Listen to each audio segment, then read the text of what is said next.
friends, we're back with another video, and today it's just kind of like a voiceover video where I'm showing you a piece of artwork that I worked on a couple months ago. I was the artist in residence for the Canton Symphony Orchestra, which is a symphony orchestra located near me. And through this residency, I was able to kind of choose my theme and what kind of artwork I wanted to make. And so my theme for this project was synesthesia, which is basically some people have the ability to hear sounds and translate that into different colors or shapes or patterns or designs, whatever it might be. And so this artistic process was kind of exploring what these different pieces throughout each of these concerts being played by the symphony, what it struck up within me, and what kind of artwork it kind of inspired me to make. And so through this video, you'll see I mostly did most of this painting live, actually, in front of the symphony orchestra as they rehearsed and practiced. But I felt like after I received this painting back, which at the end of this whole project, we had a auction. So I got to auction off all of my artworks, and every one of them sold except for this one, which is called Flight. And so once I received this back, it was so funny because I was like, all the other paintings I was cool with, but this one painting in particular, I was feeling like I would add something to it because it just had one butterfly at the time, and I felt like it just needed something else. And so during this process that you'll see, I'm adding 2 additional butterflies and adding more detail to the big butterfly that's already on the canvas. And now I feel like I can say that it's done. I used acrylic paint, Posca markers, and all that fun stuff. Something else I wanted to share with you guys, something new that is in my palmistry.com shop. You can find the link in the bio. But I've got a candle burning right here. This one is not in the containers that I sell. This one actually is in a spare container that I normally, I pour my own candles for myself into this container, so I'm not using ones that are for the business. But you can see it's burning right here.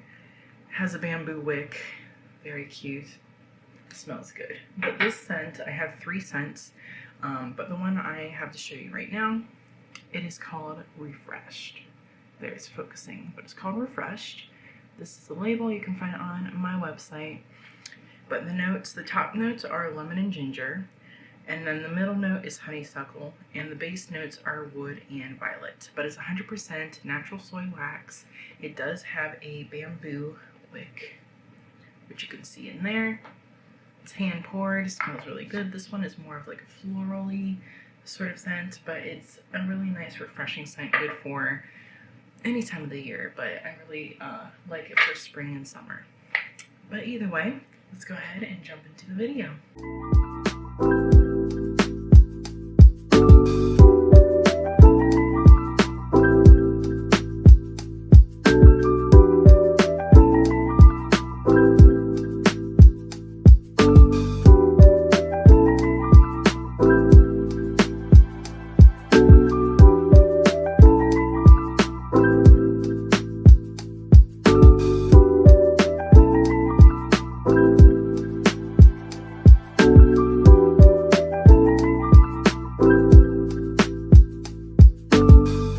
It's important to create art that just brings you joy and fulfills you and speaks to who you are as a person, rather than trying to create art that you think will sell, something that you think will go out of stock in your online shop or whatever the case might be.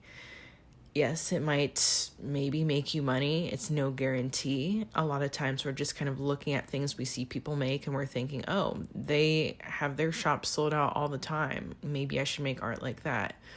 But then all the art kind of just becomes muddled and becomes the same, and things just look similar, and everyone's kind of creating something similar, and there's just the essence of art is kind of lost. It kind of just becomes branding, but on a mass level scale where you could just go to TJ Maxx and probably find the same thing.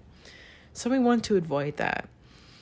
And the 5 reasons that I came up with, where creating your own artwork based out of something that brings you joy, something that you love, it's so important because 1, authenticity and personal fulfillment. Making art that you love just allows you to express yourself and your unique creativity, your passion, your personal voice. It also brings a sense of fulfillment and authenticity to your own personal work, making it a genuine reflection of who you are as an artist. And creating things that just we think are going to sell, that we've seen other people make and they seem to be doing well, we lose that whole essence of personal fulfillment as well as authenticity. And we kind of become one of those people that is like behind a desk, just making designs for TJ Maxx, whatever is trendy and will sell. And you can find it anywhere. And it loses the whole essence of who you are as an artist. The second kind of point that I thought of was emotional connection. Art created from a place of genuine love and passion has the power to evoke strong emotions in both you, the creator, and your audience. So when you prioritize making art you love, you increase the chances of connecting with others on a deeper level and more meaningful level, as well as leaving a lasting impact. There is more of you in that piece of artwork. There's more of your essence, who you are as an artist, what you enjoy, what you, livens you up and makes you happy, brings you fulfillment. And I think that's a huge reason why people like to support local artists they know even, because there's a piece of you in that artwork, a piece of your thoughts, your mental and emotional state at that time, your energy. If you study Reiki, the colors and the lines and different things you were inspired by are all poured into your artwork. And so when people are buying that artwork, they're almost investing in a piece of your energy or that kind of encapsulation of your energy during the time you created that artwork. And so kind of creating something that just feels mass produced, they're losing that whole essence of your true essence of you as an artist. And thirdly, long-term motivation and growth. Creating art solely for the purpose of just selling can lead to burnout and stagnation, and honestly makes you so unmotivated to even create the art that you want to create in the first place. I feel like there's this loss of even just motivation in general to create for yourself because you're just kind of mass producing all the time, running yourself like a machine, trying to pump out artwork that you think will just create some dollars in your bank account. But on the other hand, making art you genuinely love sustains your motivation, allowing you to continually explore and experiment, grow as an artist. And this ongoing journey of self-discovery just nurtures your skills and expands your creative horizons. So it's really important to think of the long term as well. There's a lot more of a likelihood to burn out and become unmotivated or have that kind of creative block when you're just kind of mass producing artwork to fulfill a certain need, which, might be appealing to a mass crowd so that you can make a lot of sales. And it might be a bit of a slower road to kind of go the route where you're making things that make you really feel passionate about the work that you're doing. But I promise you, nowadays, building your brand, building a niche, your niche is you, especially as an artist. And so pouring your energy into that niche, that is you, that brand, that is you, and creating art that fulfills you and feels like you, it might be a slow moving process, but it's something that can be sustainable in the long run because you're making things that are true to yourself. And it can mold, it can shift, it can change as you grow, which is such a great part of that, just sticking to who you are. And the fourth point here is differentiation in your own unique style. Focusing on creating art you love rather than following trends or market demands helps you develop a unique style that sets you apart from others. And by staying true to your own vision, you cultivate a distinct voice that attracts a dedicated audience who appreciates your individuality, can't talk today, and artistic and artistic integrity. I cannot talk today. I'm just going to keep that in there because it's live and authentic. But again, there is that differentiation in your own unique style that really speaks when you are staying true to the types of artwork that you like to make. And when we just kind of succumb to allowing ourselves to do things that is just, to meet a market demand, I feel like there's always going to be this part of us that has to kind of study the market, which kind of could unmotivate us when it comes to making our own artwork. But also things are changing and shifting so quickly. But if you're just kind of going with what's on your heart and what feels right for you, what feels authentic, what feels the most aligned, I feel like you just cannot go wrong. And the part where we think we're going wrong is when things aren't going quick enough for us.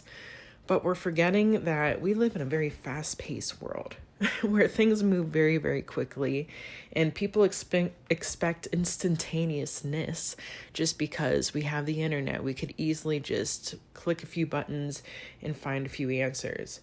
But if we're thinking about the creative process and what it really takes to make something that is worthwhile, that takes time. And we have to allow ourselves grace and time to be able to build on those things in a way that appropriately really reflects us as an artist and our artwork. Do justice by our artwork by allowing ourselves to really spend that time. This results might be slow moving and it might feel like we're not progressing, but I promise the more consistent you are and the more you are aligned with yourself, the easier the whole thing is and the better results you'll have. So the last and final point that I have for you all here is your legacy and your artistic impact. Making art that genuinely resonates with you can have a lasting impact beyond commercial success, which is so, again, instantaneous, just a moment of, fame, not necessarily, but just a moment of success where it's very much easy passing. But living by your legacy and creating art that is true to you is what creates that legacy. And it's a lot more, again, sustainable. By prioritizing your artistic vision and creating work you love, you contribute to the cultural and artistic landscape, leaving a legacy that transcends monetary considerations. And your art becomes a testament to your passion and creativity, and it inspires others, shaping the artistic world for years to come. And you never know, it might be a lasting legacy where people look at your artwork as inspiration and create based off of that, kind of like how we look at artists from the past. And thank you guys so much for watching the video today. Don't forget to like, subscribe, and all of that good stuff. If you are interested in receiving any artworks from me every month, you can join the Patreon. I am sending out digital prints of artworks that I'm making each month, block prints, I suppose. And I'm also sending out physical prints from my blocks that I've carved and things out to different patrons that are part of the tree and forest tiers. So if that's something of interest, feel free to join us on Patreon. Otherwise, I'm posting monthly astrology on Patreon, monthly tarot readings and intuitive guidance, and I think patrons also get first access to any of the videos that I'm uploading to YouTube. So they get to see it first, about a week before, I would say, in most cases. But yeah, I'll see you guys in the next video.